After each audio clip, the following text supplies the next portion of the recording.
Well, Jim, there was another big segment on SmackDown, one that Yes. was, although the Cena thing ended up being a big deal, the real big deal, the reason a lot of people were tuning in was the idea that someone could be returning, and there was a big segment around it. Someone apparently got 178 million social views.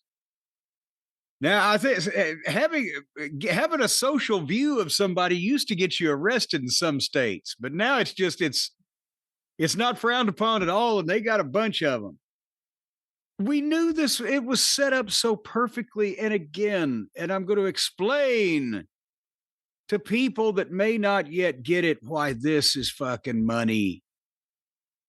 They start out with Seth's music so they can whoa and do the whole thing. And we know he's in the stands. Then they go to a break. And I'm wondering, after they played the music, he comes out, he's in the stands up there with the spotlight, and they're all whoaing, and they go to the break. And they came back 3.5 minutes later. The music's still playing. They're still whoaing. Does he have to stand there and just whoa? And do these people continue to whoa during the whole goddamn commercial break, Brian? I don't know. Any of this makes me feel like I'm tied to the tree of woe. I mean, it used to be you didn't have to work so hard when you paid to go to see the show without having to whoa for so. But anyway, he basically does the introduction. Tonight, the legend of CM Punk dies. And of course, they're in Chicago. So, of course, he's got nuclear heat already. And he gets the big CM Punk chance. And Seth introduces Becky. And Becky comes out, makes her entrance down the aisle, gets in the ring, and she's got big heat. And it's the same thing we were talking about with this whole Cena thing and blah, blah, blah. These people are over. The fans know what their interactions are with these other people and with the references they're making. And it's a personal fucking issue, which we'll get to in a minute, but it's understandable. And the people are with it. And the crowd immediately, as soon as Becky's music dropped, was chanting, AJ Lee, AJ Lee. How dare you chant somebody else's name? And every time she screeches at him like this shrewish, bossy bitch, they boo the shit out of her. And again, not in the fun way, like, it's fine. Now it's where we're supposed to scream over Dominic or whatever. It's no, we don't like you. You're saying shit we don't like. We don't want to hear this. Boo, you're a bad person.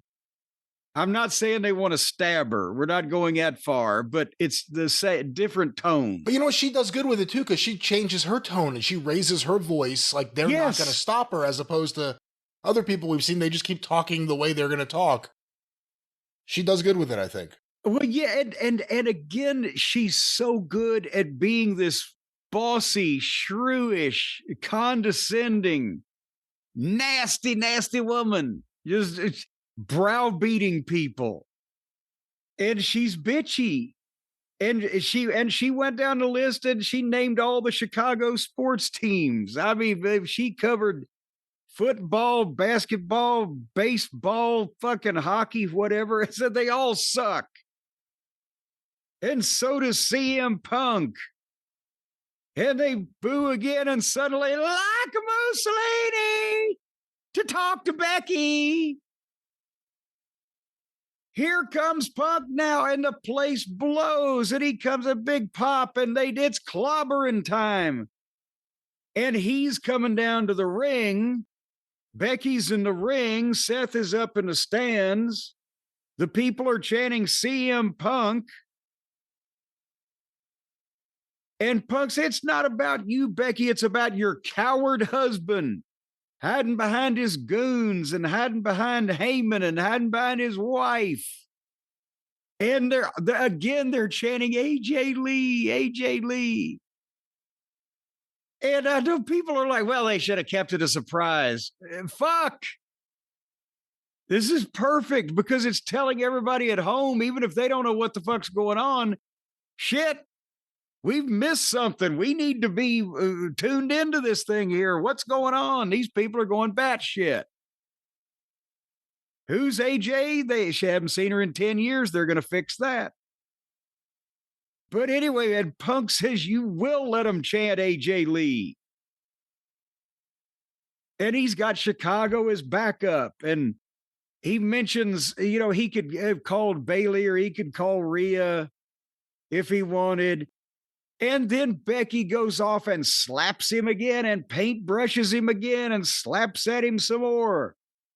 And cut a promo on him just like she did last week as he's walking out of the ring, berating him. But this time, he goes to the entrance and he says, I would never put my hands on a lady, but I've got somebody who will. And they play AJ's music. Here is the person that these 16,000 people have been chanting for. We've got her. Here go the babies. And she comes out. And Brian, here's the thing. I don't know that I've ever seen an AJ Lee wrestling match. Because remember, she's been gone for 10 years. It's been more than 10 years now, right? Because the Punk was gone for more. Nevertheless, wasn't paying any attention back then to what the WWE was doing. But I know that basically crazy is her superpower. And how do I know that people are scared of her, Brian? Because as she comes down all smiley, about to fucking go crazy like a goddamn Chucky doll or whatever, Becky Lynch is in the ring shitting herself. Oh, shit. That's the way you get shit over. Because I saw somebody on Twitter is like, why was Becky acting like she was scared of this little girl when she doesn't act scared of goddamn, what the fuck's her name? The refrigerator, Jax. Because it sells tickets. Becky has to be afraid that this fucking wife of the man that her husband has been fucking around and now she's fucked him around. His wife's crazy and here she comes. And if she's not scared, it kills the whole deal. They're telling a story here. And AJ skips around the ring and smiling while Becky's begging off. And the people are chanting, holy shit, holy shit. And then when AJ gets in the ring, she snaps and double legs her and beats the shit out of Becky. Apparently for real, because she had a black eye on Raw, right? But she's wailing on her, and Becky gets out from under it, and AJ Thez presses her and pounds on her again. And the big slap, and Becky takes a big bump and is selling all over ringside, like when I sold for Bill Watts. And the people are going crazy. And Punk and AJ celebrate in the ring, and Seth and his wife, and it was perfect. This is a personal issue. This is what wrestling has been missing for a long time. The only thing that will ruin it is if AJ and Becky in this tag team match that they're about to set up here soon on Raw, when they have it, if AJ and Becky start trying to wrestle and do one tackle, drop down, hip toss, Hurricane Rana, fucking dive, it'll kill it. They want to see these two beat the shit out of each other. I'm not saying they can't body slam somebody, but if they start doing just goddamn Cirque du Soleil cartwheel wrestling, it'll kill it. But they want to see these two fucking fight and beat the shit out of each other. It's classic wrestling. A guy and his wife against a guy and his wife, and everybody knows who they are. And this was perfectly built. And then, again, they're going to introduce Becky for the newer, not Becky, but AJ for the newer audiences, more on Raw to make sure that everybody's with it. They're telling the fucking story. I don't care who else is on Lollapalooza. I just want to see this. I don't care what the fuck the rest of it is. All right. That's Are your you verdict? muted? I that wasn't really a segue or anything. I was listening to you. Well, that's a safe listen every time, but what do you think there, son? You know, I was a bit conflicted on it. Everything you just said is right, and you're almost convincing me not to think what I thought. But, you know, I think my original statement was if she comes out there skipping, it kills it a bit for me. Something along those lines. And she came out there skipping, and the fans went crazy for her skipping, and that's kind of what she did 10 years ago plus when she was there, which was a period of time I really didn't like. You know, it wasn't like, man, the whole show sucks, but the AJ Lee stuff is great. I mean, she was part of the show, and I wasn't really into the show at that point in time. Not to say I won't get into this, and, you know, we'll talk about Monday when we talk about Monday, but I still wonder what it would have been like if she wasn't in her gear and somehow just reached over the barricade and started punching Becky Lynch, and you realize, oh my God, that's AJ Lee, who we expected. But, you know, instead it was back to Raw from 12 years ago, and I did not like that product. But here's the thing. Do you know what Vince McMahon would have said about that idea? We're kayfabing ourselves. Because sometimes you can get in a position where you can actually manipulate the people into demanding something that you then can just give them. But if you bring it out of nowhere, you've missed a lot of that anticipation and a lot of that pop. And with the skipping, this again, that's why I said I haven't seen any AJ Lee matches, but I understand the gimmick is she's crazy. So I view this as Roughhouse Fargo. She can come out and skip and look all, and by the way, they're the same size, because somebody's going to say, well, she's like a little girl and you don't like a little girl. Well, Becky's fucking minute also. So here's the thing. And Roughhouse wasn't that big either. Well, in Roughhouse, I thought that's what you meant. I thought you were saying AJ Lee's the same size as Roughhouse Fargo. No. I mean, she's the same size, because some people are going to say, well, she's a little tiny girl, but so is Becky. They're the same size. And the Roughhouse Fargo thing is, if she comes out skipping and the people are going crazy and they're chanting her name and they're screaming, why step on the pop? And then she snaps and kills the girl, which she did. Then, okay, that's her gimmick, and I want to see that. She can fucking skip and smile all she wants to around the ring and with the fans and whatever, and she can be animated like that, as long as then when she snaps, she's goddamn crazy. And there you go. Now we got something. And that's again why I'm saying they don't need to wrestle, they need to fight. And I think they both probably can. I don't know how AJ's work is, but again, they don't need to. This doesn't need to be a scientific classic that all the fucking indie wrestling fans will love. So they know she's got no moveset. No, they need to be slinging each other into shit. Well, that's another thing. I mean, considering what this is, which was Becky Lynch slapping around AJ Lee's husband, they shouldn't lock up or anything, right? They should just start pounding each other. Well, I mean, they should. The guys are going to start, I would think, because I can't see any way in the world that with the people involved, they wouldn't want to build it to where the girls get to each other. And at that point, I wouldn't think it'd be a situation where they're going to circle around the ring and lock up. I think this needs to be like a Ronda Rousey debut. Remember where they worked everything around her and Stephanie, and it was fucking brilliant. And then she never had a match that good again. These girls can actually work already, but they need to build the match around, in large part, around the girls getting a hold of each other and in different creative ways, but not too much till the end. But yeah, again, this could be the main event. I don't and bless Cena and Brock. That's a strong match, but this could be the main event of any regular pay-per-view. It could main event any arena in the country, and I'd be happy.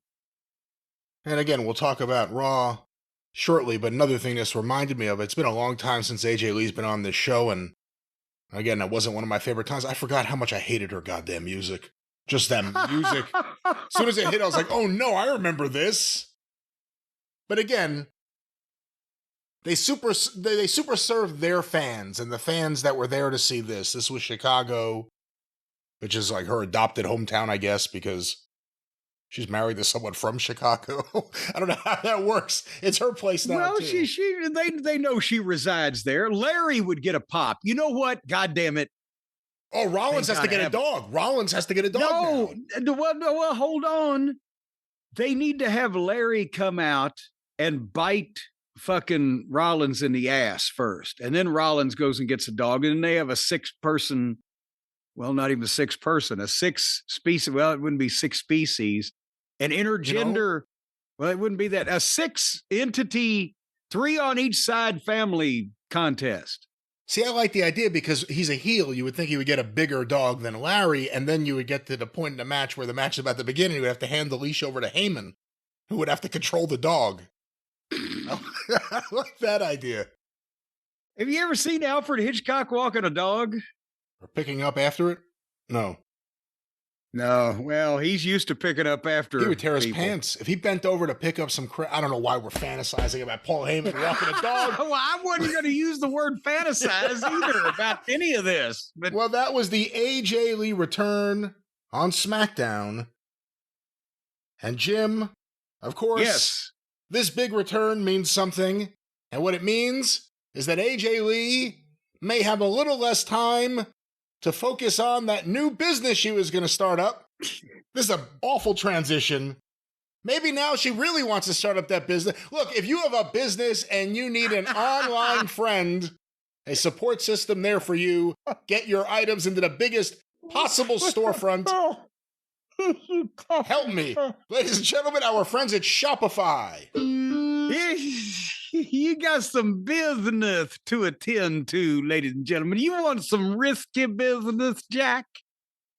If you have no business doing a transition to a commercial, then you may be Brian Last. Folks, I think that what Brian was trying to say there, and failing miserably, is that you need to have a business because you got to support yourself somehow. They apparently still in this day and age, they've not made it where you can just wander around aimlessly through life without any means of support, or sooner or later, somebody's going to get mad at you. So let's say you've got an idea, you got a brilliant concept, you've got a strategy, you've got a product, you got a service, you got something you want to sell, you've got a song that your heart wants to sing and you need to sing it. But you got no way to there. See, there you go. Zing, zing, zing went the trolley. Ting, ding, ding went the bell. Zing, zing, zing went my heartstrings because my business went to hell because I didn't team up with Shopify. Because Shopify will take your business and it will shove it straight to the top. It will cram it all the way inside the hearts and minds of people all across the world. And then they will instantly know that you are selling succulent seafood or... Why would that be the example you went with? Or perhaps you're selling a natty embroidery product or some type of things that help Boy Scouts dig holes. Whatever your brilliant idea is, Shopify can help you. Well, you know, Boy Scouts are of the age where they like to dig holes and put things inside of them. But Shopify is the commerce platform behind millions of holes in the ground. Behind millions of businesses around the world. That's 10%. Right. Yes. 10% of all the holes in the ground in the United States are, 10% of all e-commerce in the United States is run by Shopify. And they can get you started and they can run you all the way through to the finish line. But they can help you with not only setting up your website, your beautiful online store, your own, you can consider them your own design studio, but you can also accelerate your content creations, writing product descriptions, enhancing your product photography. They've got a marketing team that will all around the world, they will say, old Joe over there digs the best holes in town, and he'll dig a hole for you no matter where you are. And then you can run around the world digging holes. And you can create email and social media campaigns that tell people all about the holes that you're digging.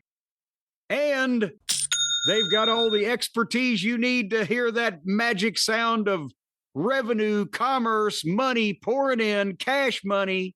They even take green stamps. Have you seen the Shopify green stamps, Brian? I don't believe that's a thing. Let's just say that it's not. That may be still be in development. Aunt Lola had books and books of S&H green stamps. I don't know. She got a lamp one time. But folks, you're going to sell more than a lamp on Shopify because they will turn your big business idea into that little chinging noise that you just heard there that signifies that your trolley to the top awaits. You're going to take a trolley car to the top of the world, Ma. And you can right now get Shopify on your side with a $1 a month trial period. No, they're not going to send you $1. You got to send them $1. But for that $1 in a month, you will have access to their brilliance and their ability to take whatever Weasley low-class idea you've got and turn it into something that people will actually pay money for. And start selling today, or at least during the 1-month trial period, at shopify.com/JCE. Cha-ching? Cha-ching? Yes, shopify.com/JCE, $1 a month trial period. How can you beat it? You can't beat it. Not at all. Oh, there it is, of course. Rice-A-Roni, the San Francisco treat.